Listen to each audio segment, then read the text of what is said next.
Hello students, this is the 29th lecture of rotational dynamics.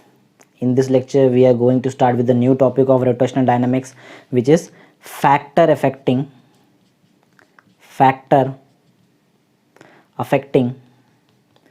moment of inertia. ठीक है, ये हमारा आज का टॉपिक है, factor affecting moment of inertia. ठीक है, तो ये है हमारा आज का टॉपिक और हम है लेक्चर नंबर 29 में. ठीक है, बहुत सिंपल सा कंसेप्ट है, एकदम थियोरेटिकल कंसेप्ट है. तो क्वेश्चन ऐसा है कि कौन से फैक्टर पे मोमेंट ऑफ इनर्शिया डिपेंड करता है. तो मैं आपको एक एक बात बताता हूँ. टोटल यहाँ पे है हमारे पास टोटल 5 फैक्टर्स पे मोमेंट ऑफ इनर्शिया डिपेंड करता है. सबसे पहला फैक्टर है मास ऑफ द बॉडी. ठीक है, क्योंकि आई का जो फॉर्मूला होता है, मोमेंट ऑफ इनर्शिया का जो फॉर्मूला होता है, I is equal to mr² होता है. ठीक है ना, तो मास पे डिपेंड करता है. ठीक है, और मास किसका है? बॉडी का मास हो सकता है. ठीक है, एलिमेंट्री बॉडी भी हो सकता है. तो यहाँ पे सबसे जो फर्स्ट फैक्टर वो है कि किस पे डिपेंड करता है. सबसे पहला चीज़ है तो वो डिपेंड करते हैं मास ऑफ द बॉडी पे. तो ठीक है ना, एकदम सिंपल सा कंसेप्ट है. तो हम ऐसा लिख सकते हैं, it depends on mass of the body. Body के मास पे डिपेंड करता है, depend upon the mass of the body. ठीक है, सेकेंड चीज़ ये है कि मास पे डिपेंड कर रहा है. ठीक है, कोई प्रॉब्लम नहीं है. मास का जो डिस्ट्रीब्यूशन है अबाउट, देखो समझो ये अगर हमारा एक्स ऑफ रोटेशन है, ऐसा घूम रहा है, तो जो बॉडी है कोई पर्टिकुलर अनशेप का बॉडी ले लेते हैं हम, प्रॉपर शेप नहीं, जरूरी नहीं है ऐसा प्रॉपर शेप. बॉडी के आजू बाजू मास का डिस्ट्रीब्यूशन कहाँ है, कितना है, उस पर भी डिपेंड करता है. मीन सेकेंड चीज़ वो डिपेंड करता है डिस्ट्रीब्यूशन ऑफ मास पे, कि मास दूर डिस्ट्रीब्यूटेड है, नज़दीक है. ठीक है, इस पर डिपेंड करता है. कौन डिपेंड करता है? Moment of inertia. Moment of inertia depends on distribution of mass about axis of rotation. Means axis of rotation से नज़दीक है या दूर है. देखो ये थोड़ा ज़्यादा दूर हो गया, ये कुछ ज़्यादा ही नज़दीक हो गया. Means moment of inertia depend करता है distribution of mass about axis of rotation. ठीक है, इस पर भी डिपेंड करता है. तो लिख लेते हैं, it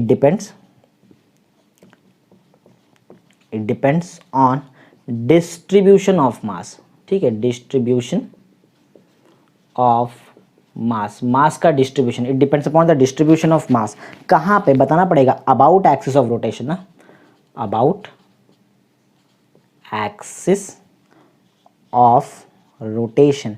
means axis of rotation के अबाउट कैसा मास डिस्ट्रीब्यूटेड है, वो उस पर भी डिपेंड करता है हमारा मोमेंट ऑफ इनर्शिया. तो आई होप आपको 2 पॉइंट एकदम क्लियर समझा है. एक तो डिपेंड करता है मास पे, दूसरा डिपेंड करता है डिस्ट्रीब्यूशन ऑफ मास पे. जो थर्ड कंसेप्ट है, देखो इसमें एक और चीज़ है कि एक्सिस ऑफ रोटेशन कहाँ पे, उस पर भी तो डिपेंड करेगा कि एक्सिस ऑफ रोटेशन नज़दीक है, बराबर सेंटर ऑफ मास पे है, कहाँ पे है. मीन्स ये डिपेंड करता है मोमेंट ऑफ इनर्शिया. एक और पैरामीटर पे डिपेंड करता है, वो है position of axis of rotation. ये ठीक है, तो position of axis of rotation पे भी मोमेंट ऑफ इनर्शिया डिपेंड करता है. ठीक है ना, पहले डिपेंड किया ये मास पे, फिर डिपेंड किया डिस्ट्रीब्यूशन ऑफ मास पे, अब डिपेंड करने जा रहा है किस पे? Position of axis of rotation. Axis of rotation कहाँ पे? सेंटर ऑफ मास पे है, किधर है, एकदम एंड पे, एक्सट्रीम पे है, लेफ्ट में, राइट पे, वहाँ पे भी डिपेंड करता है. ठीक है, तो एक और पॉइंट यहाँ पे है, it depends on position of axis of rotation. ठीक है ना, एक्सिस ऑफ रोटेशन के पोजीशन पे भी डिपेंड करेगा ये, राइट है. तो ये हुआ हमारा 3 पॉइंट जिसमें हमने बताया कि कौन से पैरामीटर्स पे डिपेंड होता है मोमेंट ऑफ इनर्शिया. एक देखा मास, दूसरा देखा डिस्ट्रीब्यूशन ऑफ मास, फिर देखा हमने position of axis of rotation. ठीक है, तो टोटल जैसे मैंने बताया कि 5 पैरामीटर्स पे डिपेंड करता है. हमने ऑलरेडी 3 पैरामीटर्स लिख लिए हैं. जो 4th पैरामीटर वो है कि शेप कैसा है बॉडी का शेप कैसा. देखो ये तो अनशेप बॉडी है, प्रॉपर शेप भी हो सकता है, स्क्वायर, एकदम प्रॉपर स्क्वायर वाला शेप हो सकता है, रेक्टेंगल शेप हो सकता है. आपने देखा होगा नोटबुक जो है, नोटबुक का रेक्टेंगल शेप होता है. ठीक है, तो अगर हम नोटबुक को रोटेट करते हैं, याद है बचपन में बहुत बार किया है ये, नोटबुक कोई पर्टिकुलर नोटबुक ऐसा लेते हैं, उसको बराबर मिडल पे यहाँ पे एक फिंगर रखते हैं और उसको रोटेट करने का ट्राई करते हैं, और प्रॉपरली जैसे ही वो मिडल पे फिंगर रखते हैं ये प्रॉपरली रोटेट भी होता है. मीन्स मिडल में इसका एक्स ऑफ रोटेशन रहेगा तो एकदम प्रॉपर रोटेट होता है. तो शेप पे भी तो डिपेंड करता है. ठीक है ना, राइट है ना, शेप पे डिपेंड करता है, साइज पे डिपेंड करता है. तो ये हुआ हमारा 4th पॉइंट कि मोमेंट ऑफ इनर्शिया मास पे तो डिपेंड करता है, डिस्ट्रीब्यूशन ऑफ मास पे भी डिपेंड करता है, position of axis of rotation पे डिपेंड करता है. ठीक है, लेकिन वो और 2 चीज़ किस पे डिपेंड करता है? वो शेप पे डिपेंड करता है और साइज पे डिपेंड करता है. ठीक है, तो हम लिख लेते हैं, it depends on shape and size of the body, body का शेप और साइज पे भी डिपेंड करता है, ठीक है।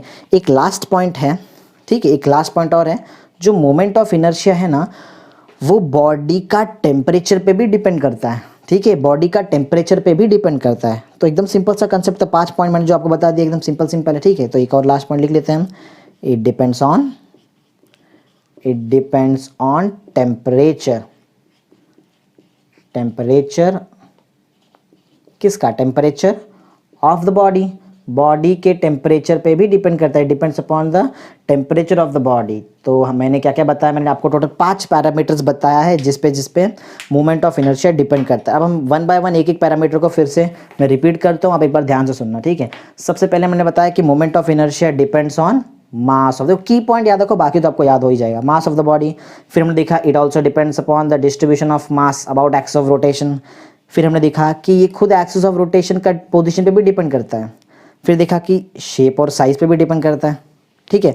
और एट लास्ट हमने देखा कि ये बॉडी के टेम्परेचर पे भी डिपेंड करता है, ठीक है। तो आई होप एकदम क्लियर सा कंसेप्ट है, एकदम सिंपल सा कंसेप्ट है, छोटा सा आंसर है, आपको याद हो जाएगा एक बार पढ़ेंगे तो आप, ठीक है। Okay, thank you.